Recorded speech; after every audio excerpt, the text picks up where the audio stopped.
Hello, my name is Aaron Kirkland. I'm a 6th and 7th grade science teacher here at Saraland Middle School.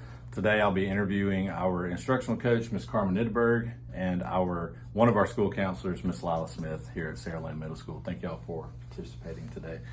First question that I'm going to ask is, how do we maintain our commitment to sustainable change here at Saraland Middle School? Well, I'm going to talk about the scheduling aspect of taking care of that with data and placing them in reading and math labs. We also have RTI, which shows us bi-weekly where they are in the classroom. We go over their grades and we make accommodations as needed. With the parent involvement, we encourage parents to be participatory in different aspects of what me and the other counselor do. We do peer helpers, where we go to the Cleveland House and we help kids fit in the class. And then with the advocacy program that we have, we also do that quarterly. Would you like to elaborate? Yeah, just to add into that, one of the things that we look at also is data, and we use that data to kind of help drive our instruction. So our teachers are very familiar with what we call our iReady diagnostic. We will have those students kind of self-assess, and then we'll look at their scores, and together with the teachers, they set goals for themselves with that teacher. And the teacher is able to see where the student has weaknesses, where the strengths are, so that you can allow differentiation within those classroom settings. And that allows the teacher to be able to kind of meet the child where he or she is at. We know every year that students are different, so the classrooms have to change based on the needs of the students. So iReady, or our assessment, our diagnostics, is one way that allows us to do that. We also, to add in, we do an advocacy program where every student in our building has a mentor, so that our students can not only talk to their teachers in place, but they also have another person who does not teach them that allows that student to be able to talk, going back to looking at all aspects of the student to help substantiate that change. Okay, thank you. All right, our next topic is, how do we encourage community collaboration here at Saraland Middle School or in Saraland City Schools in general? Being a counselor, our system has a advisory council meeting twice a year at central office, and we get all our stakeholders involved. For example, I use iWorld, who helps with classes for kids that don't have the means to get glasses.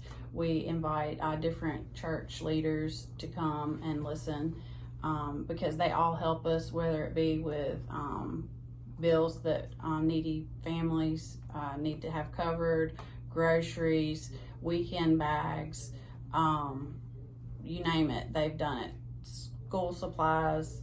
And then we also have what we call a Sparty Foundation, that they just started this year to help fund things for our teachers in the classroom. And that's like a community outreach type thing where citizens can take part and pull their resources for us, right? Yeah.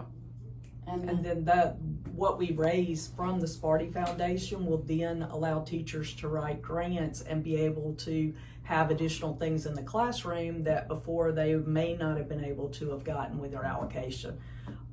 In addition to what Ms. Smith is saying, we also within the school have a continuous improvement plan, a CIP, and each year we get together and look at the needs of our school, and we have stakeholders in the community that participate on that panel, as well as students and teachers and admin. So it's a collaboration of everyone together meeting the needs of our students through the goals that we set that year.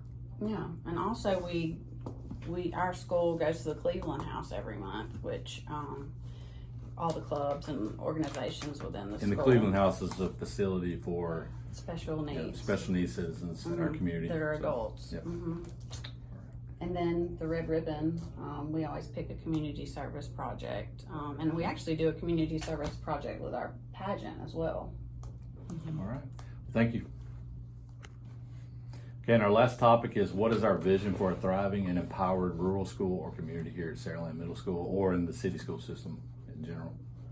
Okay, for me as a counselor, I do a needs assessment every year, and I change it regularly, like yearly, annually, and then the kids, whatever, you know, like this year, vaping or whatever topics that we've had, you know, emotional needs, you know, death in the family, so on and so forth. And it's more of a detailed questionnaire, and then I get it back, and this is electronic, and so we'll know how to better serve the community, the students and the population in the school. Another, because we are a smaller school system in a rural type area, it's important that we work with our other schools within our district.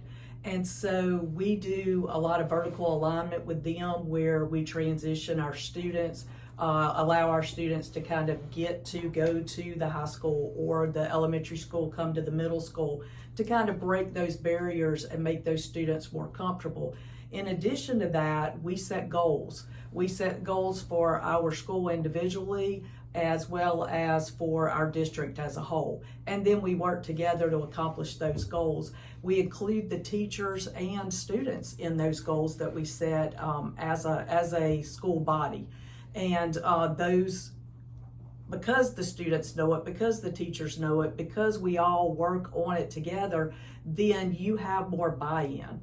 One of our goals is enhancing student achievement. Well, we make sure that our students, when we complete diagnostics, that they know their scores. Then with teachers, they set goals for the remainder of the year, so that when they take Diagnostic 2 and Diagnostic 3, then they're more into the ownership of their learning, because they're able to see what they made the first time, what they need to make the second, and then the third. And we align that with our ACAP, which is what our students take at the end of the year for our statewide assessments. So that gives them that opportunity, and they do that with each assessment they take with their teacher too. They look at their scores and look at together kind of what they missed, what they need to go back over. But it's all about the students and the teachers working together, and the students being a viable part of their learning. There's really a lot of collaboration with all the schools and then the teachers and the students within the school. So, That's right. All right. Well, thank y'all both for your time and your participation. Mm-hmm.